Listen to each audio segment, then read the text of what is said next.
Hello students, welcome to Biomentors classes online. Today we are going to discuss the next topic in our chapter System of Particles and Rotational Motion. और आज की जो हमारी heading है वो है बेटा combined translational plus rotational motion. पीछे पहिया दिख गया होगा, अब इस पहिए पर ही आज का डिस्कशन होने वाला है। इस पहिए को हम लोग देखेंगे बाद में, लेकिन अभी के लिए हम लोग यहाँ पर हेडिंग डाल लेते हैं। और हेडिंग है हमारे पास में कंबाइंड। देखो हम लोग सिंपल सी बात कर रहे हैं, combined translational and rotational motion. Combined translational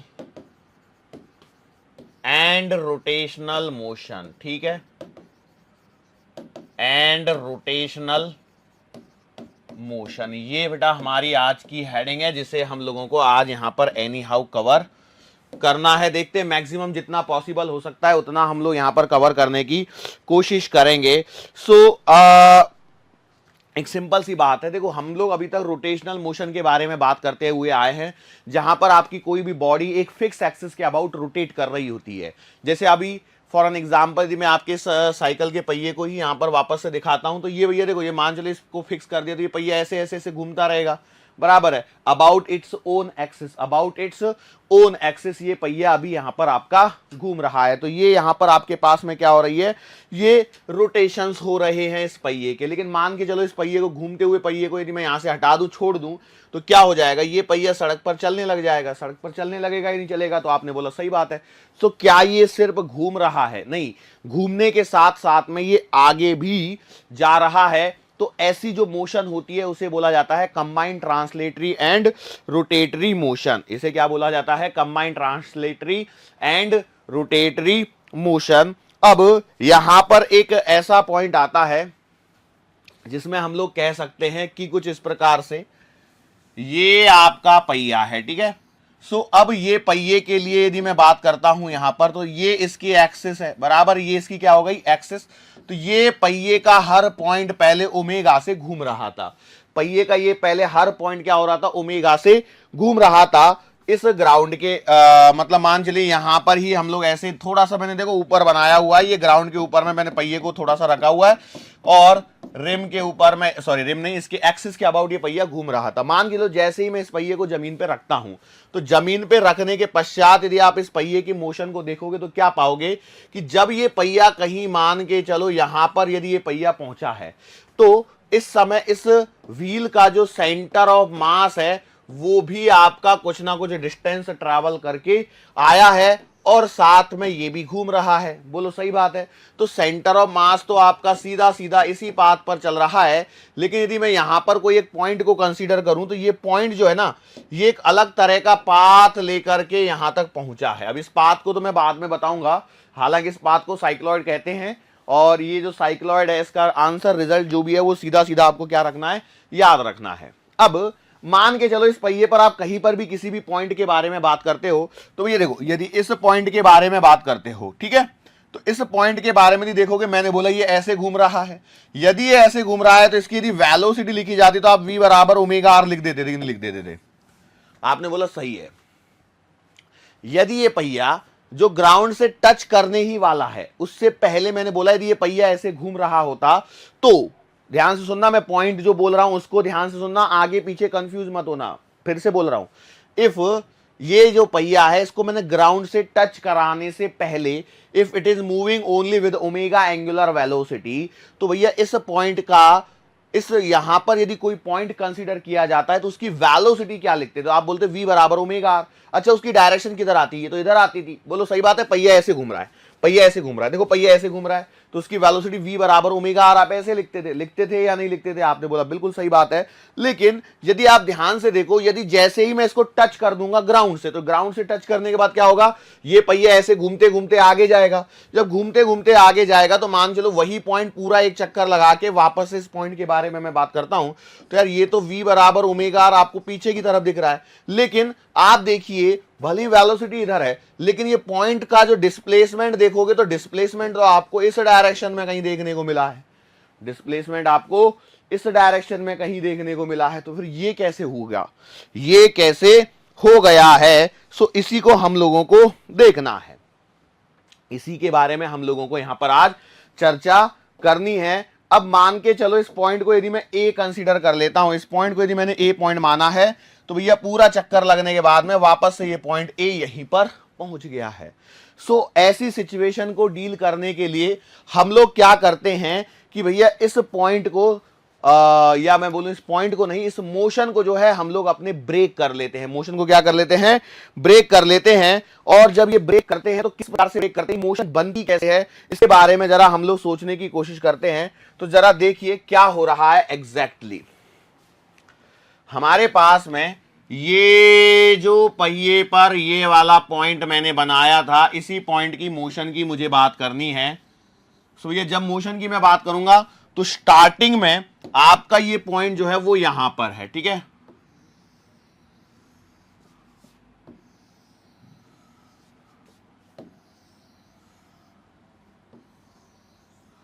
ठीक है, मैंने ऐसे 5 सर्कल बना लिए हैं। अब देखो बेसिकली क्या हो रहा होगा, यदि इस पॉइंट की मोशन यदि मैं देखता हूं तो ये पॉइंट जो है ना, देखो पहिया तो आगे घूम रहा है, देखो यहां पर आपका ओमेगा से रोटेशन हो रहा है, इसमें कोई डाउट नहीं है।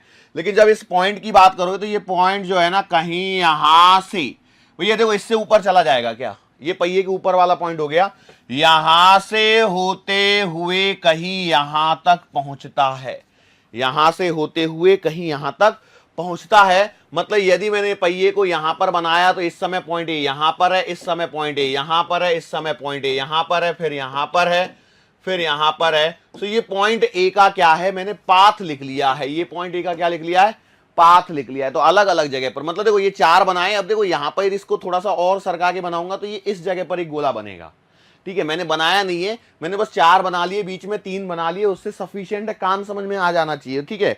सो अब बेसिकली देखो, यदि मैं बाहर से देखता हूं, बाहर से बैठ के देखता हूं, मतलब यदि मैं एक ऑब्जर्वर हूं और ये ऑब्जर्वर कहीं ग्राउंड फ्रेम से इस पॉइंट को देखता है, तो उसे ये पाथ जो है पॉइंट ए का कुछ इस प्रकार से दिखाई देता है।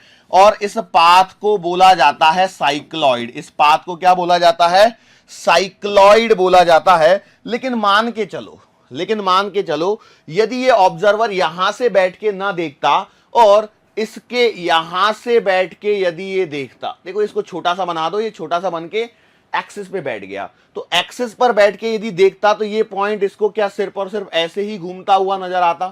तो ये देखो ये यहां पर बैठ के देख रहा है तो ये वाला पॉइंट आपको ऐसे ही घूमते हुए नजर आएगा। बोलो सही बात है, क्यों?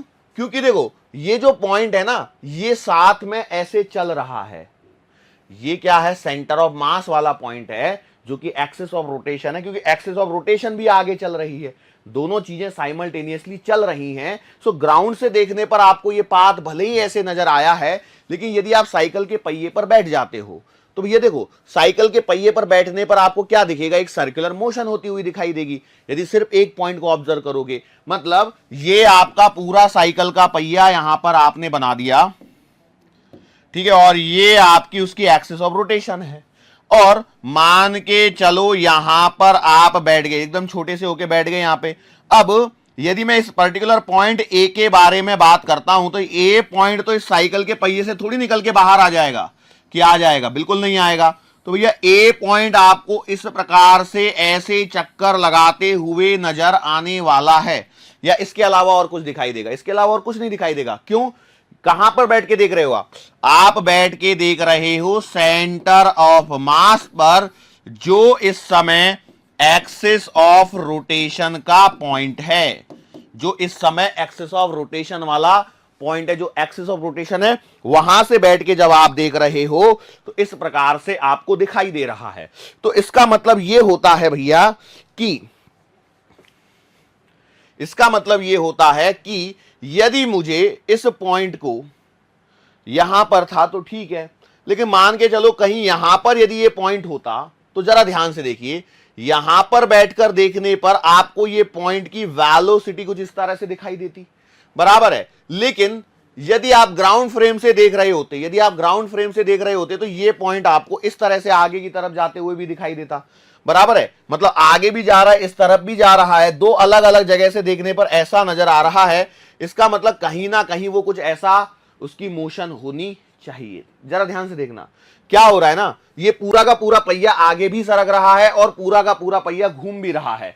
सो that's why it is called as combined translational and rotational motion. और जब कभी भी ऐसे सवाल पूछे जाते हैं तो आपको क्या करना है, इसको दो पार्ट्स में आपको तोड़ देना है इस मोशन को। और यदि इस मोशन को दो पार्ट्स में तोड़ देते तो वो दो पार्ट्स कौन कौन से होते हैं, तो वो दो पार्ट्स होते हैं बेटा, एक तो velocity of centre of mass, velocity of centre of mass, और velocity of point with respect to centre of mass, with respect to centre of mass. ये दो पार्ट्स में आप तोड़ दीजिए और आप अपनी मोशन को क्या कीजिए, एनालाइज कीजिए। एक तो वेलोसिटी ऑफ सेंटर ऑफ मास को देखिए, तो आप देखेंगे कहीं से भी देखोगे तो velocity of centre of mass तो हमेशा सीधी रहेगी, मतलब ये वाला जो पॉइंट है वो आपको हमेशा इसी डायरेक्शन में जाते हुए नजर आएगा, बराबर है, क्यों, ये तो सेंटर वाला पॉइंट है। लेकिन पहिए के ऊपर के जो पॉइंट है वो तो आपको घूमते हुए भी नजर आ रहे हैं और आगे भी चलते हुए नजर आ रहे हैं, तो इसके कारण हमारे दिमाग में हमेशा कंफ्यूजन बना रहता है कि भैया करना कैसे है। सो हम लोग इसको सिंप्लीफाई करते हैं। उससे पहले जरा एक बात और मैं करना चाहूंगा, वो ये है कि यदि ये पहिया माना है, हमने क्या मान लिया है, एक व्हील मान लिया है, तो भैया इसकी एक रेडियस होगी आर, होगी या नहीं होगी, आर। सब जगह रेडियस कितनी होने वाली है, आर ही होने वाली है, पहिया थोड़ी बदल जाएगा, बराबर है, ओके।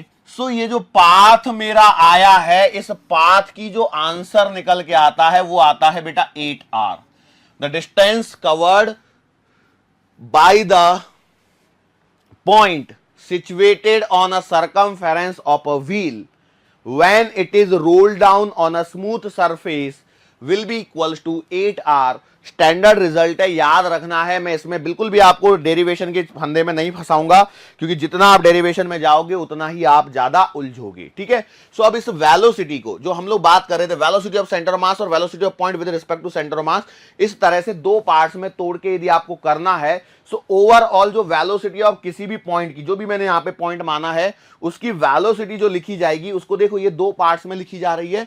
तो मैंने बोला कि velocity of any point, velocity of any point on circumference, on circumference of wheel, यदि ये मुझे लिखनी है, सो भैया यहां पर सिंपल सी बात है, velocity of centre of mass plus velocity of that point, जिस पॉइंट की चर्चा आप कर रहे हो, velocity of that point with respect to centre of mass. ये ओवरऑल कहानी है। यदि मैं इसे वेक्टर नोटेशन में लिखता हूं तो velocity of point P will be equals to velocity of centre of mass plus velocity of point P with respect to centre of mass. इस पॉइंट को आप समझ जाइए, आपका पूरा सवाल यहां पर क्या हो जाएगा, सॉल्व हो जाएगा। क्या ये बात समझ में आ रही है, बोलो ये बात समझ में आ रही है? तो मैंने बोला बिल्कुल सही है, तो बहुत ही आसान सी चीजें हैं। अब इन आसान चीजों को समझने के लिए हम लोग क्या करते हैं, जरा ध्यान से देखिए। छोटे छोटे पॉइंट्स के तौर पे हम लोग आगे बढ़ रहे हैं, इस बात को ध्यान रखना। एकदम से हाई फंडू चीजें मैं आपके सामने रिप्रेजेंट नहीं कर रहा हूं कि एकदम से बड़ा सा कुछ लेके आ गया, नहीं, धीरे धीरे धीरे धीरे टुकड़ों में तोड़ते हुए चल रहे हैं, ताकि आप लोगों को ऐसा फील ना हो कि भैया क्या हो रहा है यहाँ पे। क्या ये बात समझ में आ रही है? तो मैंने बोला अब देखो, ये मैंने तरीका बता दिया आपको क्या करना है कि यदि किसी पॉइंट की वेलोसिटी, देखो यही सवाल पूछे जाएंगे आपको, पहले बता दूं, तो वेलोसिटी ऑफ पॉइंट P यदि आपको निकालनी है तो आपको सिंपल सी बात है, velocity of centre of mass निकालनी है, जो अमूमन दे रखी होती है, और velocity of point P with respect to centre of mass ये आपको निकालना होता है थोड़ी सी बुद्धि लगा के, और इन दोनों का vector sum will be equal to velocity of that point P। अब यहां पर क्या कहते हैं हम लोग कहते हैं, मान के चलो यदि यहां पर स्लिपिंग नहीं हो रही हो, मतलब यदि ये जो पॉइंट जो ग्राउंड के कांटेक्ट में था वो स्लिप नहीं करे, स्लिप ना करे, तो इस मोशन को हम लोग बोल देते हैं रोलिंग मोशन। इस मोशन को क्या बोल देते हैं बेटा, रोलिंग मोशन। और यदि मैं रोलिंग मोशन की बात करता हूं तो यहां पर एक कंडीशन निकल के आएगी, जो मैं आपको आपके सामने लेके आने की कोशिश करता हूं, ठीक है, ताकि आप लोगों को इसमें कोई परेशानी का सामना ना करना पड़े, ठीक है। चलो, सो हम लोग क्या करते हैं, चलो आगे बढ़ जाओ। हम लोगों ने क्या किया, इस पहिए के ऊपर देखो, ये हमारा पहिया है, इस पहिए के ऊपर मैं 4 पॉइंट कंसीडर कर रहा हूं। क्या कर रहा हूं, 4 पॉइंट कंसीडर कर रहा हूं। मैंने बोला लेट से ये पॉइंट ए है, लेट से मेरा ये पॉइंट बी है, लेट से ये मेरा पॉइंट सी है, और लेट से इसी के बराबर सामने ये मेरा पॉइंट डी है, और बेटा ये आपका सेंटर है। ठीक है, ये 4 पॉइंट कंसीडर कर दिए। मैंने बोला ठीक है। अब यहां पर इस पॉइंट को यदि मैं देखता हूं तो मैंने क्या बोला कि आपको पूरी मोशन को 2 पार्ट्स में डिवाइड करना है। मतलब यदि मैं किसी समय पर पॉइंट ए की वेलोसिटी चाहता हूं तो मैं पॉइंट ए की वेलोसिटी को 2 पार्ट्स में तोड़ूंगा। कौन कौन सी? Combined translational and rotational motion. उसके अंदर में क्या है कि भैया एक तो आपको सेंटर ऑफ मास की लोकेशन चाहिए, सॉरी सेंटर ऑफ मास की डायरेक्शन चाहिए। तो सेंटर ऑफ मास की डायरेक्शन तो हमेशा एक ही डायरेक्शन रहेगी, वो कभी चेंज नहीं होगी। और दूसरी, सेंटर ऑफ मास पर यदि मैं बैठ जाता हूं तो उस पॉइंट की वेलोसिटी की डायरेक्शन क्या आ रही है, बस इसको ऑब्जर्व करना है। और दोनों का आपको क्या लेना है? हमेशा वेक्टर सम लेना है। तो मैं बोला ठीक है। तो मैं अपनी कहानी की शुरुआत इस तरह करता हूं कि मैंने माना हमारा पहिया ऐसे घूम रहा है ओमेगा एंगुलर वेलोसिटी से, और साथ में ये जो सेंटर पॉइंट है इसकी वेलोसिटी को मैं मान लेता हूं VCOM, velocity of centre of मास, जो इस डायरेक्शन में आने वाली है। क्या ये बात समझ में आ गई? मैं बोला ठीक है। अब देखो मैंने क्या बोला कि भैया velocity of point A will be written as what? Velocity of centre of mass plus velocity of point A with respect to centre of mass. क्या ये बात समझ में आई? बोलो आई या नहीं आई? बस उतना ही करते चलना है और कुछ नहीं। अब डेटा आपको दिया जाएगा, देखो आपको ये डेटा दिया जाएगा अलग अलग तरह से। सो अब आप इसको सॉल्व करने की कोशिश कीजिए। तो ये देखो velocity of centre of mass तो इस डायरेक्शन में है, और velocity of A with respect to centre of mass, तो यहां पर यदि मैं बैठ के देखता हूं तो क्या ये इस डायरेक्शन में आएगी? बिल्कुल सही बात है। और इस डायरेक्शन में आएगी तो v will be equals to omega into R. बोलो सही है कि नहीं?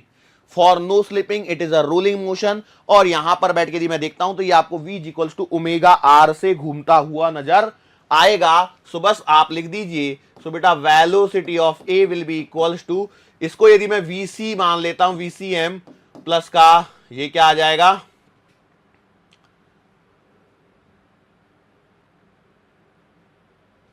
क्या कर दिया मैंने? ओके एक सेकंड रुको बेटा।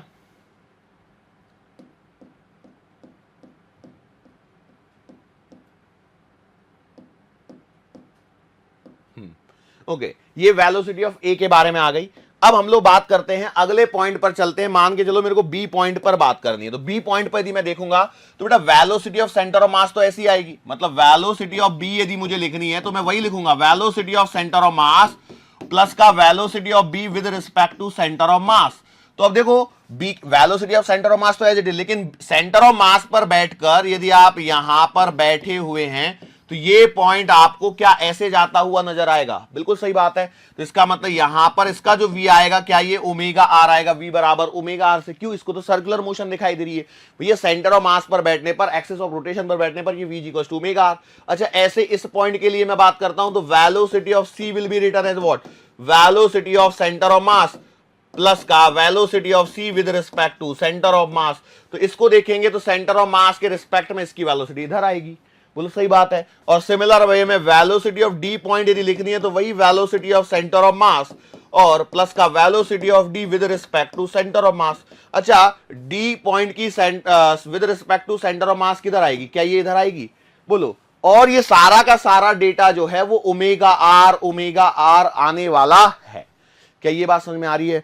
और यदि ये बात आपको समझ में आ रही है तो भैया हम लोग क्या कहते हैं, मैग्नीट्यूड वाइज और इसको डायरेक्शन वाइज सॉल्व करते हैं। सॉरी, डायरेक्शन और मैग्नीट्यूड वाइज, वेक्टर को साइड में रखते हैं और मैग्नीट्यूड एंड डायरेक्शंस को उठा के यदि सॉल्व करता हूं तो बेटा ये आपके लिए ज्यादा आसानी वाला काम हो जाएगा।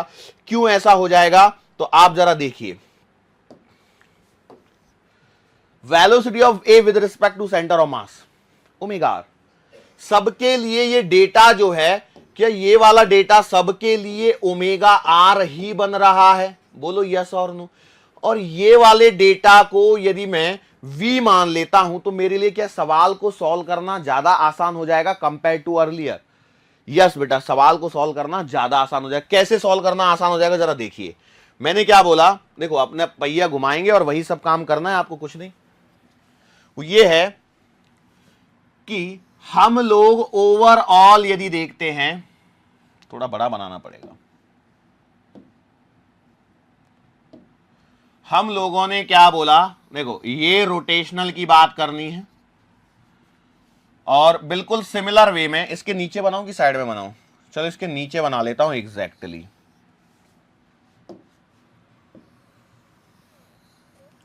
ठीक है, यस।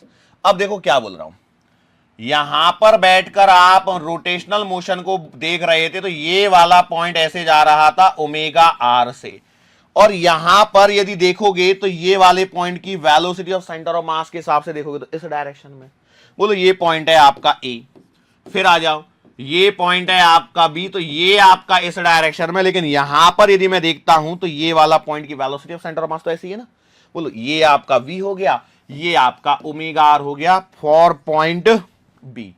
आगे आ जाओ पॉइंट सी के लिए, देखो तो पॉइंट सी के लिए बेटा ये है आपका ओमेगा आर, और बेटा पॉइंट सी के लिए ये है आपका v, velocity of centre of mass as it is. और पॉइंट डी जो है लास्ट में वो है बेटा आपका इस डायरेक्शन में ओमेगा आर, और बेटा यहां पर है आपका वी, बोलो सही है।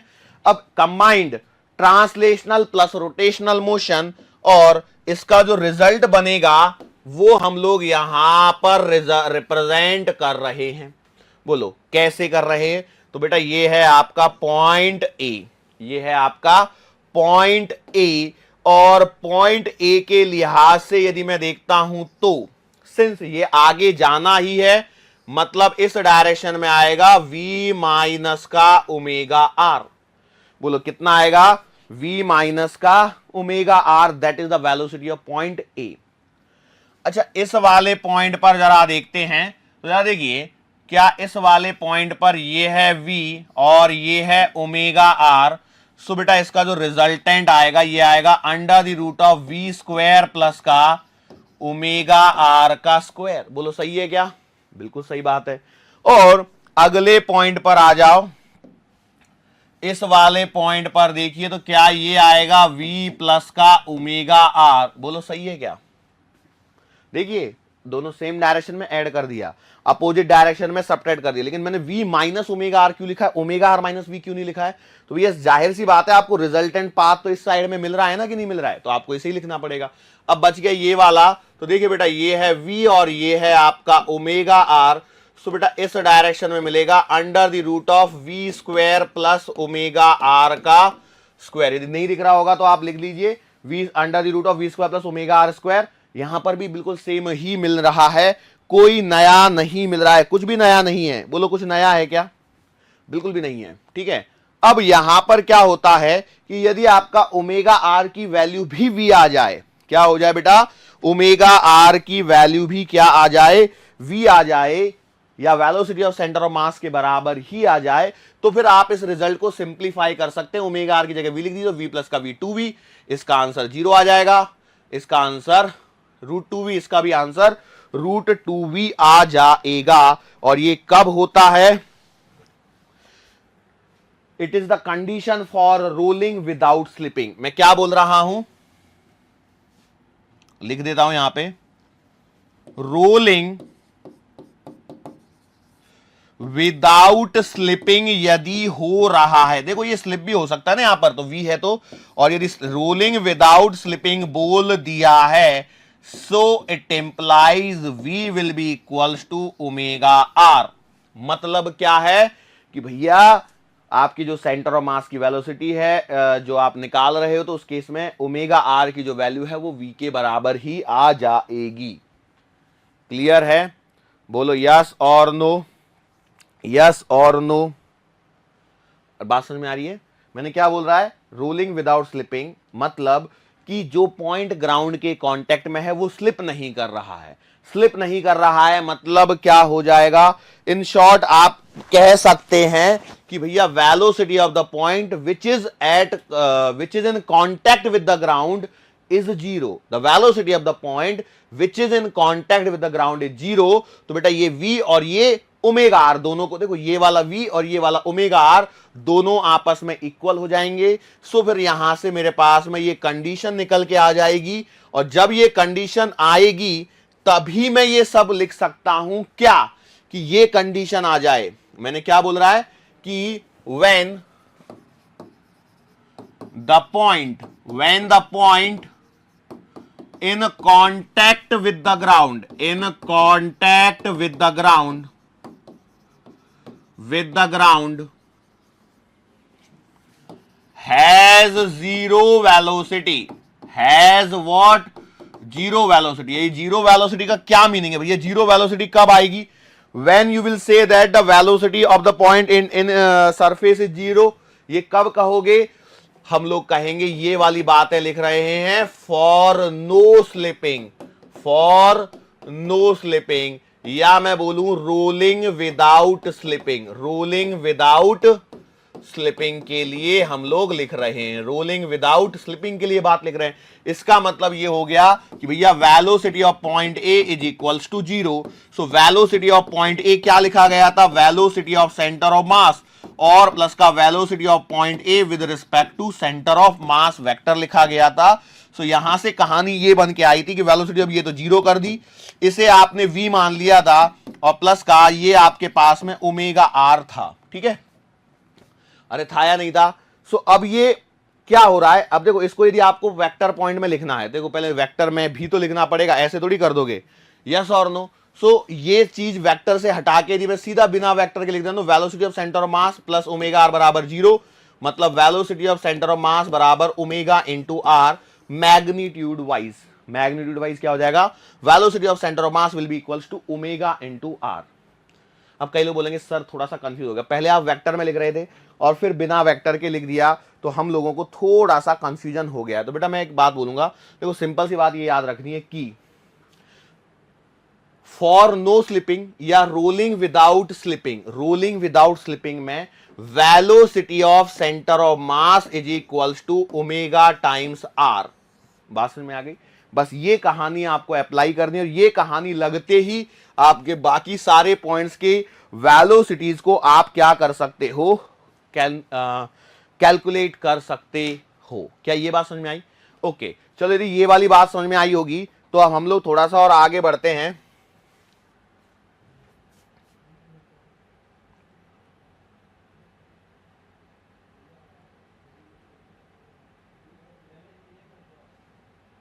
ओके, न्यूमेरिकल्स हैं।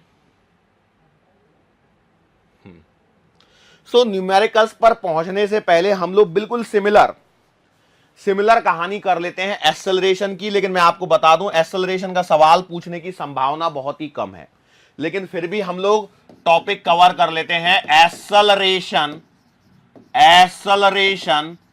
ऑफ अ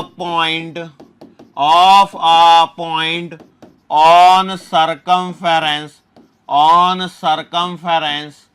ऑफ सर्कल या व्हील, जो भी है, कोई सर्कल के सरकमफेरेंस पे यदि कोई पॉइंट है तो उसका बेटा एक्सेलरेशन कैसे निकालेंगे? इन किसमें? Combined translational and rotational motion में, combined translational and rotational motion के अंदर में। ये काफी बड़ी सी हेडिंग हो गई है, कोई दिक्कत वाली बात नहीं है, लेकिन टॉपिक बहुत ही सिंपल है। हम लोग क्या बोल रहे हैं? अब इसके अंदर में हमारे पास में कुछ चीजें आती है, जरा उसको जरा समझने की कोशिश करते हैं। वो क्या है? Just recall the circular motion first. पहले तो सर्कुलर मोशन को रिकॉल करिए। तो सर सर्कुलर मोशन को क्यों रिकॉल करना है? तो उसका रीजन है, देखो क्या, मान के चलो आपका एक पार्टिकल ऐसे सर्कल में घूम रहा है, ठीक है। Let's say I have assume that a particle is moving in a circular path और विद कांस्टेंट ओमेगा, मतलब यूसीएम की मैं बात कर रहा हूं। अब यदि मैं यूसीएम की बात कर रहा हूं तो जरा यहां पर ध्यान से देखिए, ये आपका सेंटर है, तो बेटा इस वाले पॉइंट की वेलोसिटी यहां पर v बराबर तो ओमेगा आर होगी। बोलो यहां पर भी आपके पास में v बराबर ओमेगा आर होगी, यहां पर भी आपका v बराबर ओमेगा आर ही होगा, और यहां पर भी v बराबर ओमेगा आर ही होगा। होगा या नहीं होगा? आपने बोला सही बात है। लेकिन यहां पर यदि मैं बात करता हूं, यदि ओमेगा कांस्टेंट है तो बेटा आपका अल्फा बराबर क्या हो जाएगा? जीरो हो जाएगा, और अल्फा बराबर जीरो कर दिया। लेकिन फिर भी सिंस ये पार्टिकल सर्कल में घूम रहा है तो यहां पर इस पर एक सेंट्रीपिटल एक्सेलरेशन तो लग ही रहा है। पार्टिकल यदि सर्कल में घूम रहा है तो हर समय उस पर एक सेंट्रीपिटल एक्सेलरेशन तो लगता ही लगता है, और ये जो सेंट्रीपिटल एक्सेलरेशन है उसे ओमेगा स्क्वायर आर लिखा जाता है। बोलो सही बात है, यस और नो। नाउ उसके अलावा एक कंडीशन ये भी पॉसिबल है कि क्या बोलते हैं, ये ट्रांसलेशनल एक्सेलरेशन लग भी सकता है, सॉरी टेंजेंशियल एक्सेलरेशन लग भी सकता है या नहीं भी लग सकता है। मतलब टेंजेंशियल एक्सेलरेशन जीरो भी हो सकता है और may not equal to zero. लेकिन यदि मैं यूसीएम की बात कर रहा हूं, तो सेंट्रीपिटल एक्सेलरेशन तो लगेगा ही, और नॉन यूसीएम की बात करूं तब भी सेंट्रीपिटल एक्सेलरेशन लगेगा। लेकिन ये वाला जो पॉइंट है टेंजेंशियल एक्सेलरेशन के लिए मैं क्या कहता हूं कि भैया यदि यूसीएम है, यूनिफॉर्म सर्कुलर मोशन है, तो टेंजेंशियल एक्सेलरेशन जीरो है ना। लेकिन नॉन यूसीएम की बात करते ही टेंजेंशियल एक्सेलरेशन नॉन जीरो हो जाएगा। तो इसका मतलब यहां तो कुछ केसेस बन सकते हैं। क्या बन सकते हैं बेटा? केसेस बन सकते हैं, और उन केसेस के बारे में हम लोगों को यहां पर एक एक करते हुए समझना है। ठीक है, अच्छा वो कैसे, जरा सोचिए। यदि यूसीएम है तो ये कहानी तो है ये हमारे पास, लेकिन नॉन यूसीएम में ऑलरेडी हमारे पास में एक एक्सेलरेशन मिल जाता है। ऑलरेडी हमारे पास में क्या मिल जाता है? एक एक्सेलरेशन पहले से ही मिल जाता है। अब उसके बावजूद अब यहां पर हमको ट्रांसलेशनल मोशन भी साथ में कंबाइन करनी है। So quite a complicated topic. सो इसीलिए मेडिकल में इसमें से सवाल पूछने की जो संभावना है वो ना के बराबर है। लेकिन हम लोग क्या करेंगे बेटा, हम लोग टॉपिक को समझेंगे, और टॉपिक को समझने के बाद में यदि इसमें से सवाल बनता है तो ठीक है, नहीं बनता है तो कोई दिक्कत वाली बात नहीं है। सो हमारे पास में पहला पॉइंट आता है कि व्हेन, जब आपके पास में v and omega both are constant. अब यहां पर ये v से क्या मतलब है बेटा? जो सेंटर ऑफ मास की जो वेलोसिटी है वो क्या है? कांस्टेंट है। सेंटर ऑफ मास की वेलोसिटी क्या है? कांस्टेंट है। और ओमेगा क्या है? एंगुलर वेलोसिटी, वो भी क्या है? कांस्टेंट है। यदि दोनों चीजें कांस्टेंट हो जाती हैं तो उस केस में हम लोग क्या करते हैं, जरा ध्यान से देखिए। ठीक है, वही कहानी बनेगी, वही 4 स्टैंडर्ड पॉइंट में बनवाऊंगा। यहां पर एक पॉइंट इधर लगा दूंगा, एक पॉइंट इधर लगा दूंगा, एक पॉइंट इधर और एक पॉइंट इधर।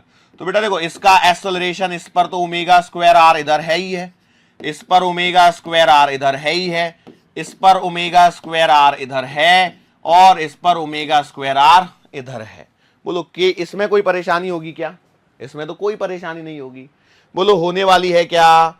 मुझे तो नहीं लगता है कि इसमें कोई परेशानी नहीं होगी। तो v and omega both are constant, तो भैया यही वाला एक्सेलरेशन आएगा, और ये आपका आपने ओमेगा लगा दिया, ओमेगा कांस्टेंट है तो, लेकिन हर केस में आपका ओमेगा स्क्वायर आर ही रहने वाला है। क्योंकि देखो एक्सेलरेशन यदि आपको लिखना है एक्सेलरेशन ऑफ पॉइंट ए, तो लिखोगे तो वही ना, acceleration of centre of mass और plus acceleration of point A with respect to centre of mass, बराबर है। सिंस यहां पर यदि आप देखोगे तो बेटा acceleration of centre of mass क्या है? जीरो है। Acceleration of centre of mass क्या है? जीरो है। क्यों? क्योंकि velocity of centre of mass क्या है? कांस्टेंट है। अब इवन दो आपका ओमेगा कांस्टेंट है, इवन दो आपका ओमेगा कांस्टेंट है, omega is constant, omega constant है, लेकिन फिर भी बेटा acceleration of point A with respect to centre of mass, ये ओमेगा स्क्वायर आर तो आने ही वाला है। भैया ये कहां चला जाएगा? क्योंकि सेंट्रीपिटल एक्सेलरेशन को थोड़ी गायब कर दोगे आप, कर दोगे क्या? नहीं, वो तो हमेशा बना रहेगा। मतलब आपका acceleration of point A will be equals to omega square R, और वेक्टर है, डायरेक्शन हर समय चेंज हो रही है। तो क्या आप हर पॉइंट के लिए निकाल सकते हो कि नहीं निकाल सकते? चारों पॉइंट्स मैंने यहां पर बता दिए, ए बी सी डी, जो चारों हमारे स्टैंडर्ड पॉइंट्स हैं, उसी पर सवाल बनेगा यदि बनना है तो, और यदि नहीं बनना है तो भैया कोई दिक्कत वैसे भी नहीं होने वाली होगी। क्या ये बात समझ में आ रही है? यस और नो? सो मैं उम्मीद करता हूं कि ये वाला पॉइंट आपको समझ में आया होगा। नाउ अगले पॉइंट पर मूव करते हैं। अगला पॉइंट क्या हो सकता है? अगला पॉइंट ये हो सकता है, पॉइंट नंबर 2 हमारे पास में, when v is constant. v तो क्या है? कांस्टेंट है, but omega is variable. Omega क्या है आपका? वेरिएबल है। अब जरा ध्यान से देखना, अब जरा ध्यान से देखना क्या होने वाला है। देखो पहले तो आपका ये पहिया ही बना लो बड़ा सा, ओके। अब मैं क्या बोलता हूं, जरा ध्यान से देखो, ये आपके पास में सेंटर है, ठीक है। अच्छा, ये तो आपका वेलोसिटी ऐसे ही रहने वाली है, बराबर है।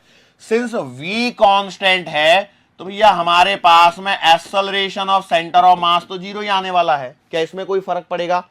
बिल्कुल भी नहीं पड़ेगा। क्या? तो आपने बोला नहीं पड़ेगा सर जी, लेकिन since omega is variable, so generally हमें जो मिलेगा उससे आपको अल्फा कांस्टेंट, मतलब हम लोग बोल सकते हैं कांस्टेंट एंगुलर एक्सेलरेशन की यहां पर हम लोग बात यहां पर कर सकते हैं। अब जैसे ही मैं कांस्टेंट एंगुलर एक्सेलरेशन की मैं बात करता हूं तो क्या होने लग जाएगा? तो होने ये लगेगा कि भैया आपको यहां पर आपके पास में सब जगह पर सिचुएशन अलग अलग आने लगेगी। क्यों? मतलब किसी जगह पर यदि आपने ओमेगा इनिशियल ओमेगा फाइनल बराबर omega initial plus alpha into T का पॉइंट कंसीडर किया, देखो ओमेगा इनिशियल बराबर ओमेगा फाइनल बराबर omega initial plus alpha into T, जैसे v बराबर u प्लस ए टी होता है, बिल्कुल उसी प्रकार से आपको बात करनी है, ठीक है। सो उस प्रकार से यदि बात करते हो तो आप क्या पाओगे कि मैंने मान के चलो किसी समय t बराबर जीरो पर ओमेगा बराबर जीरो है, मैंने मान लिया लेट से एट t बराबर जीरो ओमेगा इनिशियल बराबर जीरो मान लीजिए, ठीक है। मतलब मान चलो आपका पहिया रेस्ट से ही घूमना चालू किया है, लेकिन फिर भी किसी समय t बराबर t पर omega final will be equals to omega initial plus का अल्फा इंटू टी। बोलो सही बात है कि नहीं? तो मतलब आपका हमेशा ओमेगा फाइनल जो है वो एटलीस्ट आपको, यदि ओमेगा इनिशियल नहीं गिवन है तो omega initial plus alpha T ये तो बनने ही वाला है, लेकिन ओमेगा इनिशियल यदि जीरो दे दोगे तो भी तो अल्फा इंटू टी तो ओमेगा फाइनल आएगी कि नहीं आएगी? तो आपने बोला बिल्कुल सही बात है, ये आएगी ही आएगी। और यदि ये आएगी तो इसका मतलब यहां पर आपका एंगुलर एक्सेलरेशन अल्फा भी यहां पर साथ में लगने लग जाएगा, और जब साथ में लगने लग जाएगा तो फिर कहानी में क्या चेंजेज आएंगे? तो भैया आपके पास में दो दो एक्सेलरेशन लगने लगेंगे। कैसे दो दो लगने लगेंगे? तो उसको जरा देखिए। ये देखो, यहां पर आपका ओमेगा स्क्वायर आर लगेगा, बराबर है, और बेटा इस जगह आपका अल्फा आर भी तो लगेगा, क्योंकि पॉइंट पर तो टेंजेंशियल आ गया ना ऑटोमेटिकली, क्योंकि देखो जैसे ही इसकी स्पीड बढ़ी तो अल्फा आर यहां आ गया, ओमेगा स्क्वायर ये आ गया। तो क्या ये वाला एक्सेलरेशन तो सर सर्कुलर मोशन से ही सीखा है मैंने, इतने तो मैं सर्कुलर मोशन से ही सीख चुका हूं, वही मैंने यहां पर लगाए हुए हैं। लेकिन एक बात बताइए, वो क्या है? क्या ओमेगा सब जगह कांस्टेंट है? नहीं। तो ओमेगा बेटा यहां पर आपको इस वैल्यू से मिलेगा, तो इसके लिए ऐसे सवाल नहीं पूछे जाते हैं, लेकिन फिर भी हम लोग डायग्रामेटिकली रिप्रेजेंट कर लेते हैं। यहां पर यदि मैं देखता हूं तो बेटा इस जगह पर ओमेगा स्क्वायर आर और इस जगह पर अल्फा इंटू आर, यहां पर देखोगे तो बेटा ओमेगा स्क्वायर इंटू आर और अल्फा इंटू आर, और यहां पर देखोगे तो बेटा omega square R as it is और अल्फा इंटू आर इस प्रकार से लगते हुए नजर आएगा। बोलो सही है? सब जगह पर ये क्या है? आपस में परपेंडिकुलर हैं। क्या ये वाला पॉइंट समझ में आया? सर ये वाला पॉइंट भी चलो हम लोग मान लेते हैं अलग अलग हो जाएगा। अब देखो धीरे धीरे आगे बढ़ रहे हैं। अब हमारे पास में ऐसी सिचुएशन आएगी जिसमें हम लोग ओमेगा को कांस्टेंट रखेंगे और वी को वेरिएबल रखेंगे। सो यहां से थोड़ा सा लेवल अलग सा होने लगेगा। मतलब third situation when omega is constant, देखो मैं क्या बोल रहा हूं, omega constant and V is variable. बोलो अब सोचो, ओमेगा कांस्टेंट है और वी क्या है? वेरिएबल है। इसका मतलब यह है कि मान के चलो यहां पर आपका पहिया है, तो बेटा t बराबर जीरो पर ये v बराबर जीरो है और ये ओमेगा यहां पर घूम रहा है, ठीक है। कुछ समय पश्चात एक काम करो, v बराबर u ले लो ताकि ना कोई टेंशन नहीं हो। कुछ समय पश्चात यहां पर क्या होगा कि बेटा t बराबर t पर ये तो आपका ओमेगा ही रहेगा, ये तो आपका ओमेगा ही रहेगा, लेकिन बेटा ये जो v है ना ये आपका आ जाएगा u प्लस का at। क्यों? क्योंकि ओमेगा वेरिएबल है तो आपको इस प्रकार से लेना पड़ेगा, v बराबर u प्लस at। अब इसको यदि मैं डालता हूं किसमें? Combined translational and rotational motion के केस में, तो भैया देखो ट्रांसलेशनल मोशन के हिसाब से तो बेटा इसका एक एक्सेलरेशन ए हमेशा ऐसे ही रहने वाला है। It is showing your translatory motion, only translatory motion. पहले तो ये था ही नहीं एक्सेलरेशन, क्यों? क्योंकि पहले दोनों केस में ये 0 था। लेकिन रोटेशनल के केस में यहां पर क्या होगा? रोटेशनल के केस में क्या होगा? ओमेगा कांस्टेंट है। देखो ओमेगा कांस्टेंट है, मतलब यहां पर आएगा ओमेगा स्क्वायर आर, इस जगह पर आएगा ओमेगा स्क्वायर आर, इस जगह पर आएगा ओमेगा स्क्वायर आर, और इस जगह पर भी आएगा ओमेगा स्क्वायर आर। बोलो सही है? सो कंबाइन होने के पश्चात ये आपकी बड़ी सी चीज बनेगी, और वो ये है कि यहां पर आपका आएगा ए और यहां पर आएगा ओमेगा स्क्वायर आर। बोलो सही है? यहां पर आएगा आपके पास में ए और यहां आएगा ओमेगा स्क्वायर आर। बोलो सही है? यहां पर आएगा आपके पास में ओमेगा स्क्वायर आर और यहां पर आएगा ए, और इस जगह देखोगे तो ओमेगा स्क्वायर आर और ये इसी लाइन पर आएगा ए। बोलो ये चारों चीजें समझ में आई क्या? अब ये डेटा ही है और कुछ नहीं है। ये है final acceleration of each point. इस पॉइंट के लिए ए और ये ओमेगा स्क्वायर आर परपेंडिकुलर है, वैल्यू दे देगा तो आप निकाल सकते हो। अच्छा, ऐसे इस पॉइंट के लिए a omega square R, a omega square R, a omega square are.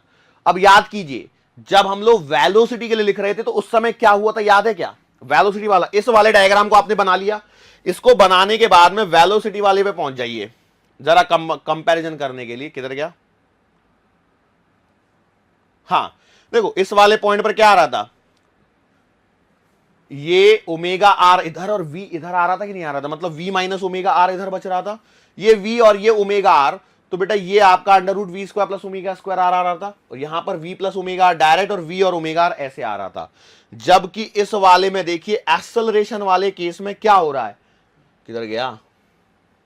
Acceleration वाले केस में सबका एक्सेलरेशन ए ऐसे ही आ रहा है, बराबर है, जो पहले भी आया था। वी के लिए भी देखो जहां पर ए है वहां पर सबका वी वैसे ही है, लेकिन यहां पर कांस्टेंट ओमेगा वाले केस में सबका ओमेगा स्क्वायर आर की डायरेक्शन भी बदल गई। और पहले वाले केस में भी क्या हो रहा था, ओमेगा स्क्वायर आर जैसे यहां पर टेंजेंशियल इधर लगा दिया था ओमेगा इंटू आर, सॉरी, लेकिन यहां ओमेगा स्क्वायर आर ऐसे आया, तो यहां पर 90 डिग्री का एंगल है, तो यहां पर एक्सेलरेशन की वैल्यू अलग है, यहां अलग है, यहां अलग है, यहां अलग है। क्या ये वाला पॉइंट समझ में आया? अब लास्ट वाली कहानी बचती है जिस पर तो सवाल भूल जाओ कि सवाल एग्जामिनर पूछेगा, लेकिन हम लोग सिर्फ सेफर साइड के लिए कर रहे हैं। मैं एक पहले बता दूं आपको, एक्सेलरेशन का सवाल बिल्कुल भी नहीं पूछा जाने वाला है। It is not of your level. अब कई लोग बोलेंगे सर जब हमारे लेवल का है नहीं तो पढ़ा क्यों नहीं? पढ़ा सिर्फ इसलिए रहे हैं ताकि आपको कॉन्सेप्ट पता रहे कि करना क्या है। यदि भूले भटके आ जाए तो अन्यथा आने वाला नहीं है, ये मैं पहले से बता दूं। आज के लेक्चर में से हार्डली कुछ आएगा, हार्डली, बहुत ही कम चांसेस है किसी पॉइंट के आने के, लेकिन हम लोग खत्म तो करेंगे। और लास्ट पॉइंट है चौथा point, when V and omega both are variable, मतलब दोनों की दोनों क्या हो रहे हो, चेंज हो रहे हो, तो फिर हम लोग कैसे करेंगे? तो भैया मैंने क्या बोला, लेट्स से वही हमारा पहिया है, इसके अंदर में मैंने बोला एट टी बराबर 0 पर बेटा यहां पर v बराबर u गिवन है। t बराबर 0 पर सेंटर ऑफ मास की वेलोसिटी v बराबर u है, और साथ में इसका एक एक्सेलरेशन भी है। क्यों? क्योंकि वेलोसिटी कांस्टेंट नहीं है, वेरिएबल है। दूसरी तरफ ये आपका घूम रहा है ओमेगा से और अल्फा भी गिवन है, तो ओमेगा इनिशियल और अल्फा यहां पर गिवन है। कुछ समय पश्चात जब मैं इसे देखता हूं तो बेटा इसकी वेलोसिटी v बराबर v है एट t बराबर t पर, और ये आपका ओमेगा फाइनल यहां पर निकल के आता है। बोलो समझ में आया? सर इसमें समझने लायक कुछ था ही नहीं, ये तो कंडीशन है जो लगाई है मैंने। सो जब इस कंडीशन को मैं लगा देता हूं तो देखो पहिए की जो रोटेशन ट्रांसलेटरी मोशन है, तो उसके लिए बेटा आपको acceleration of centre of mass तो हमेशा ऐसा ही मिलने वाला है, लेकिन जो रोटेशनल मोशन में मिलेगा, जरा देखिए क्या हो रहा है इस वाले पॉइंट पर। देखिए आपका बेटा क्या ओमेगा स्क्वायर आर इस डायरेक्शन में मिलेगा, यस, एक और मिलेगा अल्फा इंटू आर, बोलो इस डायरेक्शन में, सही है क्या? ये रोटेशनल चल रहा है। वैसे ही यहां पर देखिए बेटा आपको ओमेगा स्क्वायर आर इधर और अल्फा इंटू आर नीचे मिलेगा, बोलो सही है। अब देखो नीचे वाला पॉइंट हो सकता है आपको नहीं दिख रहा हो, सो नीचे वाले पॉइंट को मैं क्या कर रहा हूं, यहां पर बना के दिखा देता हूं। देखो ऐसे ओमेगा स्क्वायर आर इधर आएगा और अल्फा आर इधर आएगा, बोलो आएगा कि नहीं आएगा? आपने बोला सही बात है। और इस वाले पॉइंट को देखो जो यहां पर मैं बता देता हूं, तो इसमें क्या आएगा, ओमेगा स्क्वायर आर इधर आएगा और अल्फा आर इधर आएगा, बोलो सही है। सो इन सबको मिलाने पर फाइनल सिचुएशन बेटा मैं यहां पर बना रहा हूं।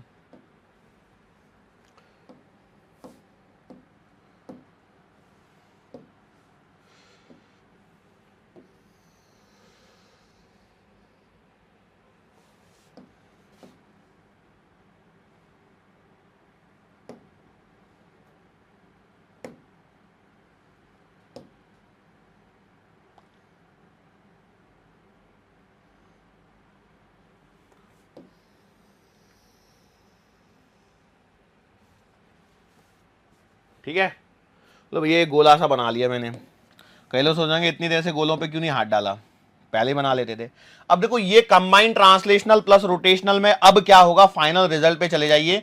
देखो ये आपका पॉइंट नंबर ए बनाता हूं, जरा ध्यान से देखना। पॉइंट नंबर ए है, यहां पर बोलो क्या क्या लगेगा। एक तो लगेगा बेटा आपका ओमेगा स्क्वायर आर ऊपर, एल्फा आर इस डायरेक्शन में, और ए बेटा इस डायरेक्शन में। देखो एक पॉइंट पर तीन तीन एक्सेलरेशन लगाने हैं।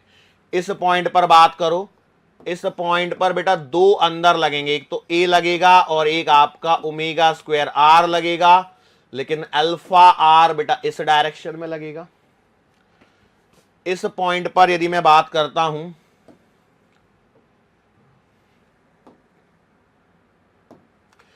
इस वाले पॉइंट पर यदि मैं बात करता हूं, तो देखो यहां पर आपको लगेगा ओमेगा स्क्वायर आर, इस डायरेक्शन में अब आपके दो लगेंगे, एक तो लगेगा ए और एक लगेगा अल्फा आर, बोलो सही है। ये लगाना है, लास्ट में वेक्टर ही तो करना है और कुछ नहीं है। बोलो इस पॉइंट पर यहां पर लगेगा ओमेगा स्क्वायर आर, यहां लगेगा अल्फा आर और इस डायरेक्शन में लगेगा ए। अब बोलो किसी भी पॉइंट पर यदि मैं नेट एक्सेलरेशन पूछता हूं, देखो ये ए बाहर है, ठीक है, बाहर है, ठीक है, बाहर है, चारों दिख रहे होंगे। अब किसी भी पॉइंट पर मैं नेट एक्सेलरेशन पूछूं तो आप बता सकते हो क्या? अब इस डायग्राम को फाइनली आप याद रख लीजिए। सर इससे फायदा ये है, यदि v कांस्टेंट है तो सब जगह का a जीरो हो जाएगा, और यदि ओमेगा कांस्टेंट है तो सब जगह का अल्फा जीरो हो जाएगा, लेकिन ओमेगा स्क्वायर आर आपका हमेशा लगने वाला है। सो ये आपका combined translational plus rotational motion के लिए सारे पॉइंट के एक्सेलरेशन। देखो सिंपल सी बात है, याद रखने का तरीका, ओमेगा स्क्वायर आर हमेशा अंदर, ए हमेशा राइट हैंड साइड में, और अल्फा आर हमेशा टेंजेंशियली। ये आपकी कहानी है किसके लिए, सारे पॉइंट के acceleration when we are discussing the combined translational and rotational motion. मैं जानता हूं ये पॉइंट थोड़ा सा डिफिकल्ट है समझाने में भी, और इसको स्टूडेंट पॉइंट ऑफ व्यू से थोड़ा सा याद रखने में भी, लेकिन फाइनली देखो एक लास्ट ट्रिक मैं बोल रहा हूं, वो क्या है, देखो वो क्या है। हाँ देखो, फॉर एक्सेलरेशन, देखो ध्यान रखना मैं जो लिख रहा हूं वो बहुत काम की चीज है। For acceleration of point, for acceleration of point on circumference, on circumference, circumference में कोई भी पॉइंट है उसका एक्सेलरेशन लिखना है, तो आपको पहला पॉइंट एक्सेलरेशन हम लोग जनरली मान रहे हैं इस साइड में, इसको लिख दीजिए टुवर्ड्स राइट। मैं जनरली राइट साइड में ही मोशन लेता हूं, तो मैंने लिख दिया भैया टुवर्ड्स राइट। दूसरा ये एक्सेलरेशन मतलब ये है आपका a, that is centre of mass का एक्सेलरेशन, ठीक है। दूसरा मैं बोल रहा हूं ओमेगा स्क्वायर आर, इसे लगाना है always towards centre, always towards centre. और तीसरा पॉइंट है अल्फा इंटू आर, और इसे आपको लगाना है टेंजेंशियली, इसे आपको लगाना है टेंजेंशियली। और तीनों को वेक्टर मानिए और वेक्टर एडिशन लगाना है, ठीक है। ये तीन वेक्टर हैं, ए ओमेगा स्क्वायर आर और अल्फा आर। इन तीनों वेक्टर्स को आप सॉल्व कर लीजिए, you will get the answer. बोलो ये बात कहानी समझ में आई? ये किसके लिए लिखा? For acceleration of point on circumference. अब इसमें ध्यान देखिए, क्या इसमें की कहानी क्या होती है, और आगे के छोटे से point, if velocity of centre of mass is constant, यदि आपको सेंटर ऑफ मास की वेलोसिटी कांस्टेंट बोल दी है तो इट इंप्लाइज आपका एक्सेलरेशन बराबर 0 आ जाएगा। एंड दूसरी कहानी ये है कि इफ ओमेगा बराबर कांस्टेंट दिया है तो बेटा इट इंप्लाइज आपका अल्फा इंटू आर बराबर 0 आएगा, ठीक है। इन दोनों पॉइंट से आपका किसी भी पॉइंट का एक्सेलरेशन बहुत ही इजीली निकाल के रखा जा सकता है। और वेलोसिटी के लिए सर ऐसे शॉर्टकट दोगे तो क्या अच्छा नहीं लगेगा? हमें बहुत अच्छा लगेगा। तो एक काम करता हूं, मेरे पास स्पेस है क्या? है। एक पॉइंट और है, तो इसमें हम लोग वेलोसिटी के लिए लिख लेते हैं रिवाइज। देखो ये सब क्विक रिवीजन करवा रहा हूं मैं, और कुछ नहीं है। For velocity of point on circumference, तो देखो क्या क्या लगाना है। पहला पॉइंट ये लगाना है कि भैया मान के चलो वेलोसिटी ऑफ सेंटर ऑफ मास, इसे v मान लीजिए, और ये लगेगी टुवर्ड्स राइट, इसको हम लोग जनरली टुवर्ड्स राइट ये लगाना है। और दूसरा पॉइंट आपको लगाना है ओमेगा आर लगाना है, और ये लगाना है आपको टेंजेंशियली। ये आपको क्या लगाना है बेटा? टेंजेंशियली लगाना है। अब इसमें आपका कोई v ओमेगा वगैरह का फंडा है नहीं कि भैया ये कांस्टेंट है या ये वेरिएबल है, तो फिर हम लोग क्या करेंगे, कैसे करेंगे, वो कहानी तो सिर्फ और सिर्फ आपको एक्सेलरेशन में काम में आती है, ठीक है। क्या ये पॉइंट समझ में आ रहा है? अब इन दोनों को लगा देते हो तो आपका कहानी खत्म हो जाती है। अब ओमेगा आर टेंजेंशियली और v टुवर्ड्स राइट, उसके बाद में क्या करना है? सॉल्व लाइक वेक्टर्स, वेक्टर्स की तरह इनको सॉल्व कर डालिए, you will get your answer, you will get your answer very easily. बिना किसी परेशानी के आपको इसका आंसर मिल जाएगा। श्योर? अच्छा,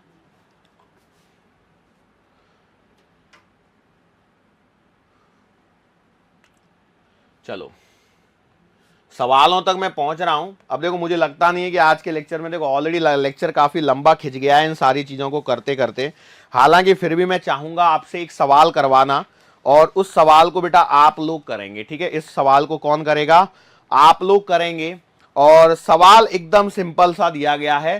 देखो सर्कल तो बनाओ पहले। क्वेश्चन है एकदम सिंपल, एक पहिया है बेटा आपका जो विदाउट स्लिपिंग रोल कर रहा है ग्राउंड पर, हॉरिजॉन्टल सरफेस पर, ठीक है। ये आपका हॉरिजॉन्टल सरफेस, पूरा सब कुछ मैंने बना के दे दिया है, ठीक है।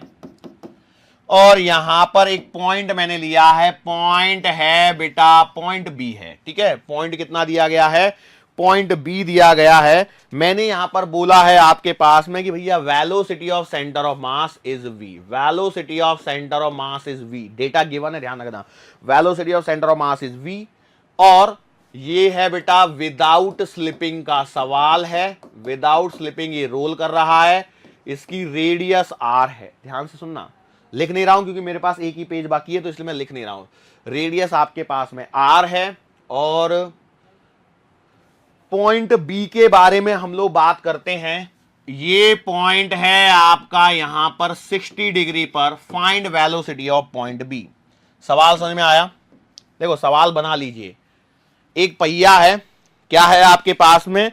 एक पहिया है या डिस्क है which rolls without slipping on horizontal ground, on horizontal ground.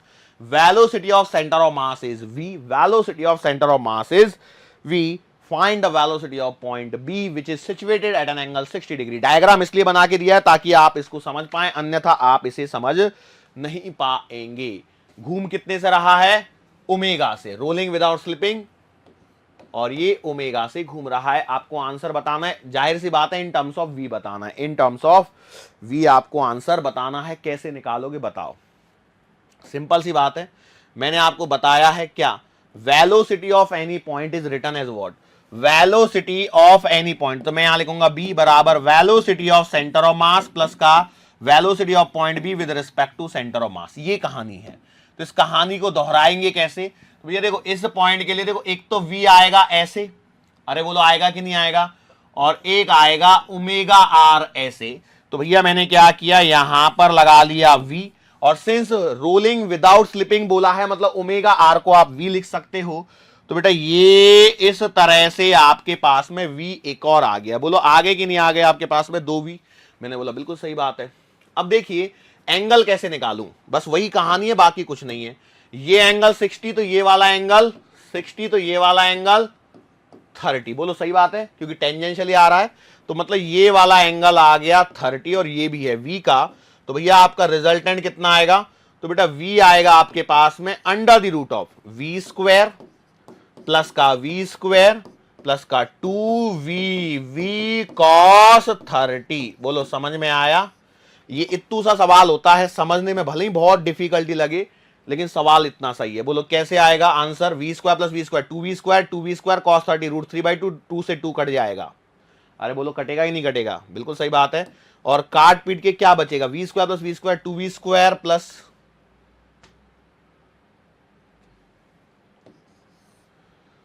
2v square plus root 3v square. बोलो सही है क्या? मैं लिख देता हूं, तो v स्क्वायर कॉमन निकाल लीजिए, तो आंसर आएगा v under the root of 2 plus का रूट 3। काफी कॉम्प्लिकेटेड आंसर आया है। This is the final answer. बोलो कर सकते थे या नहीं कर सकते थे? अरे बोलो कर सकते थे या नहीं कर सकते थे? बिल्कुल कर सकते थे।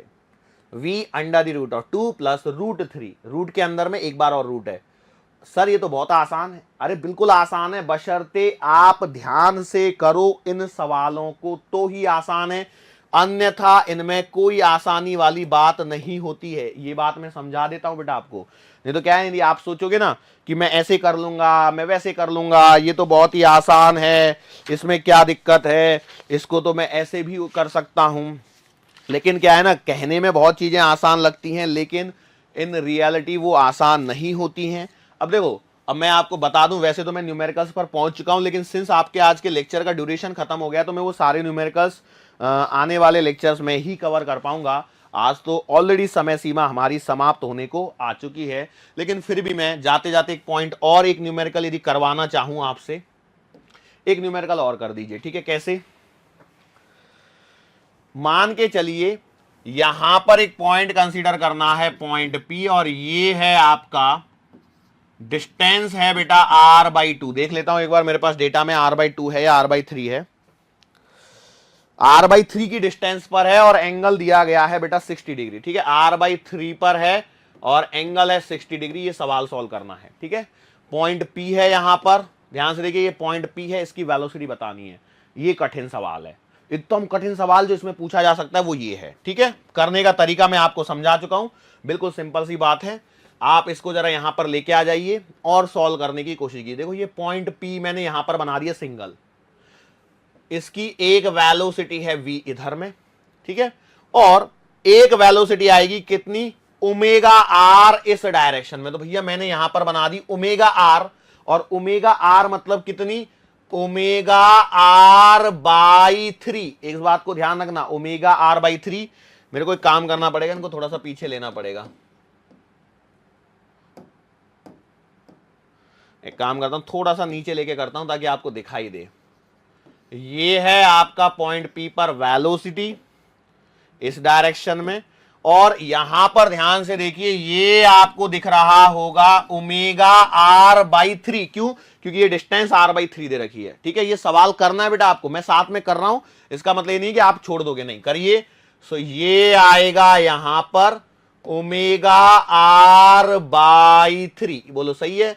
अब इन दोनों के बीच का एंगल और देखना है, तो एंगल कैसे देखोगे, तो बेटा ये आ गया 60, तो बेटा यहां पर आएगा 30, बोलो सही है क्या, बिल्कुल सही है। ये वाला एंगल 90, तो 90 और 30 मतलब ये वाला एंगल आ जाएगा 120 डिग्री। बोलो कितना सा काम है इस सवाल के अंदर में, कुछ ज्यादा डिफिकल्टी वाला काम लग रहा है? बिल्कुल भी डिफिकल्टी नहीं है, बशर्ते आप इनको क्या कर लो, प्रॉपरली सॉल्व कर लो, ठीक है। तो इसका मतलब ये हो जाएगा हमारे पास में दो वेक्टर सॉल्व करने, एक तो v है और एक है बेटा आपका v/3, और दोनों के बीच का एंगल है 120 डिग्री। इतना सवाल सॉल्व करना होता है, एक बात समझ लीजिए, इससे ज्यादा और कुछ भी नहीं है, बस इतना सा ही कहानी को सॉल्व करना है। v और v/3 एंगल है आपका 120 डिग्री, v और v/3 एंगल है 120 डिग्री, तो रिजल्टेंट आएगा कितना, √v² प्लस का v/3 का स्क्वायर प्लस का 2v v/3 cos 120 डिग्री। अब मैं आपको बता दूं, आप में से कई लोगों के मन में एक डाउट चल रहा होगा, और वो डाउट होगा सर ये v/3 कहां से आया। सो मैं आपको बता चुका हूं, rolling without slipping omega R का मतलब v होता है, नीचे के 3 तो एज इट इज रहेगा ना, ओमेगा आर को सिर्फ मैं v लिख सकता हूं, तो ओमेगा आर को v लिख दिया, वो v/3 हो गया, ये v हो गया। दो वेक्टर्स को सॉल्व करना जिनके बीच का एंगल 120 डिग्री है, इससे आसान क्या हो सकता है? सर सवाल आसान है, कॉन्सेप्ट डिफिकल्ट है। यस, इसका जब कॉन्सेप्ट समझने जाते हैं तो लिटरली ऐसा लगता है कि सर क्या पढ़ा रहे हैं, बालों को नोच लिया जाए, ऐसी सिचुएशन आपको फील हुई होगी। लेकिन सवाल देखिए कितने आसान है, क्योंकि देखो लास्ट में जो मैंने चीजें बताई है ना आपको क्या करना है, बस उसको पकड़ लीजिए। क्या बोला मैंने, ओमेगा आर आपको टेंजेंशियली लगाना है और वी आपको जनरली राइट साइड में लगाना है, भैया वही लगाया है बस मैंने। और उनके बीच का एंगल कैलकुलेशन आप लोग स्केलर्स एंड वेक्टर्स में बहुत एंगल कैलकुलेट किए, तो वहां से आप एंगल कैलकुलेट करना सीख चुके हैं, या फिर बेसिक मैथमेटिक्स में भी आपने बहुत सारे एंगल कैलकुलेट किए, तो वहां से आप एंगल कैलकुलेट करना सीख चुके हैं। तो बस एंगल कैलकुलेट कर लीजिए, उनको सॉल्व कर लीजिए। हाँ, रोलिंग विदाउट स्लिपिंग बोला है, यदि नहीं बोला है तो जानबूझ के उसको ओमेगा आर को वी मत लिख देना। रोलिंग विदाउट स्लिपिंग नहीं बोला है तो, लेकिन 99% केस में मेडिकल में भी सवाल पूछ रहा है तो ओमेगा आर की जगह वी ही लिखना होता है। मैं बोल रहा हूं 99%, 1% चांस है कि भैया वो रोलिंग विदाउट स्लिपिंग ना दे। रोलिंग विदाउट स्लिपिंग नहीं दिया तो वो आपका ओमेगा आर ही रहेगा, फिर उसमें वो ओमेगा और आर सबकी वैल्यूज देगा ताकि आप उसे सॉल्व कर पाए, अन्यथा फिर सॉल्व क्या करोगे, ठीक है। सो ये कहानी है। और अच्छा, अरे यार फिर आगे बढ़ गया सवाल पे, न्यूमेरिकल्स करने हैं बेटा, ऐसा नहीं कि नहीं करने, लेकिन आज की समय सीमा हमारी समाप्त हो रही है, इसके लिए मेरे को न्यूमेरिकल्स में रुकना पड़ेगा। हालांकि हम लोग अभी ऑलमोस्ट पहुंच चुके हैं, अब एनर्जी वगैरह वाले टॉपिक पर बात करने ही वाले हैं, और वो रहेगी रोलिंग मोशन के अंदर में एनर्जी, ठीक है। सो आज के सेशन को समाप्त करने से पहले एक बार फिर से जरा सा देखो, इसको रिकॉल कर लीजिए, बस सिर्फ इसने ही 2 पॉइंट्स को रिकॉल कर लीजिए, पूरा रिकॉल हो जाएगा। क्या, एक्सेलरेशन किसी भी पॉइंट का सरकमफेरेंस पर यदि कोई पॉइंट है और सरकमफेरेंस पे ना भी हो तो भी अब आप कर सकते हैं, मैंने टेक्निक बताई है अभी सवाल करके, for acceleration of point on circumference. तो भैया आपको इसमें 3 चीजें निकालनी है, एक तो होता है एक्सेलरेशन ऑफ सेंटर ऑफ मास, ठीक है, जो कि ए दिया रहेगा और जनरली उसे टुवर्ड्स राइट ले लीजिए। दूसरा रहेगा ओमेगा स्क्वायर आर, जिसे हमेशा आप टुवर्ड्स द सेंटर लीजिए तो ओमेगा वो देगा, और अल्फा आर को टेंजेंशियली लगाना है। मैंने एक पॉइंट ग्राउंड वाले पॉइंट के लिए लगा के दिखा दिया, ए इधर अल्फा आर इधर ओमेगा स्क्वायर आर। अब इसमें से यदि velocity of centre of mass constant है तो ए बराबर 0 हो जाएगा, उसको हटाना पड़ जाएगा, और यदि ओमेगा कांस्टेंट है तो अल्फा 0 हो जाएगा, तो अल्फा आर 0 हो जाएगा। लेकिन omega square R will always be there, वो हमेशा रहने ही वाला है, वो कभी नहीं हट सकता। क्या ये बात समझ में आई? तो इन दोनों में से एक हटेगा, एक जुड़ेगा, और आपको एक वेक्टर की तरह इसको सॉल्व करना होता है। ये एक्सेलरेशन की कहानी। और वेलोसिटी की कहानी ये है कि भैया किसी भी पॉइंट की वेलोसिटी आपको सरकमफेरेंस पे निकालनी है, तो सेंटर ऑफ मास की जो वेलोसिटी है जिसे वो जनरली v देगा, उसे आप जनरली राइट साइड में लेके सॉल्व कीजिए, और ओमेगा आर को टेंजेंशियली लगा दीजिए, और उसके बाद में 2 वेक्टर्स बनते हैं, उनको सॉल्व करना है। और v बराबर ओमेगा आर आपको तब लिखना है जब आपको बोला जाए विदाउट स्लिपिंग। क्या बोला जाए?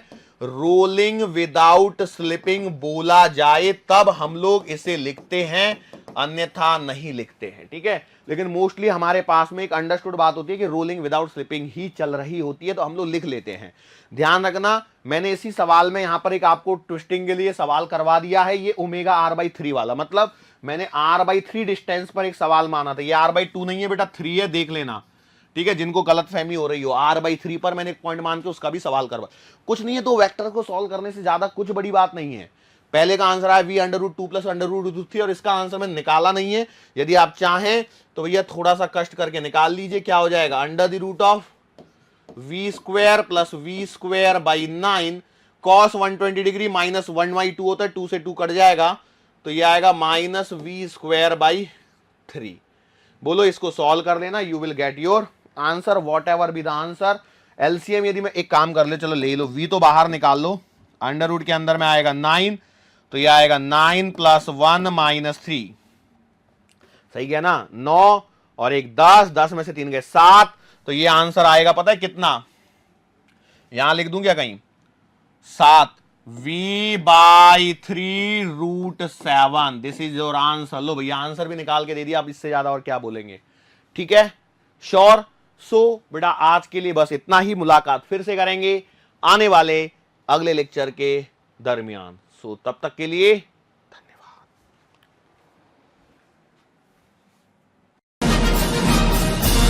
Hi.